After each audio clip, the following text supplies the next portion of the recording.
Председател на Националния предизборен щаб господин Цветан Цветанов.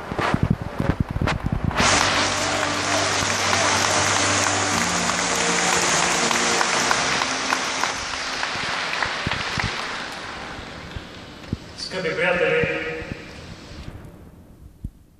скъпи господин председател, скъпи гости, за мен е изключително удоволствие днес да ставайки пред вас в продължение на година и половина да направим 3 подобни събития. Винаги в началото на предизборната кампания за български парламент 2013, за Европейски парламент април 2014 и сега, когато сме тук в тази препълнена зала, да се подготвяме за предстоящата кампания за извънредните парламентарни избори 2014 на 5 октомври. Първо искам да извиня всички кметове, общински съветници, които не успяха да дойдат поради обичайни причини, заради бедстващите райони, които имаме днес в страната, защото те трябва да бъдат там за това, което са избрани, да бъдат сред хората, да изпълняват своя морален и професионален ангажимент.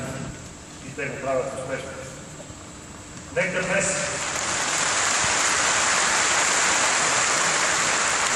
да изкажем нашата съпричастност към тези, които загубиха своите близки в тези бедствия. Но точно за това днес ние трябва да казваме и за това, което предстои да се случи в България.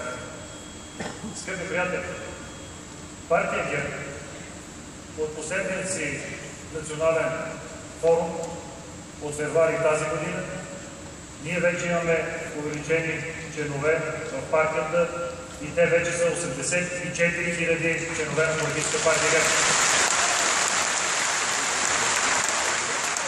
От тях над 12 000 са младежи и девойки, които работят усилено за популяризирането на ГЕРБ и заедно да променим България към единствения възможен път.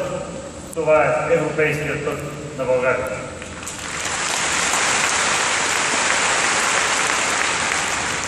Както във всяка една кампания, която сме правили до сега, ние залагаме отново на позитивния тон, на конструктивния диалог и се надяваме, че след толкова пъти, участвайки в кампании, ще може действително да има смислен политически дебат на политически идеи, на платформи, на управленски програми, реализиране на секторни политики и мога да ви кажа, че Политическа партия ГЕРБ е единствената към настоящия момент, която официално е представила акцентите от своята управленска програма.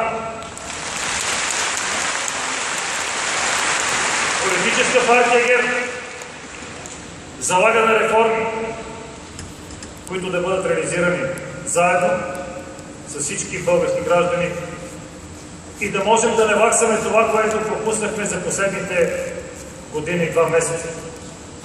Защото, скъпи приятели, това, което беше целта на нашите политически опоненти от 7 април, когато тук бяхме в тази зала 2013 година, те не залагаха на предизборна кампания с позитивни послания. Те залагаха само и единствено това, как да унищожат ГЕРБ, как да дискредитират лидера на партия ГЕРБ и всички тези кметове, които представляват партия ГЕРБ и са местните лидери в съответните области райони. Защото те искаха с костин брод и последващите действия ГЕРБ да няма шанс да управлява. Но това, което трябва да знаем, е, че ГЕРБ има своя потенциал. ГЕРБ има своята сила и ГЕРБ е най-голямата политическа партия в последните 8 години.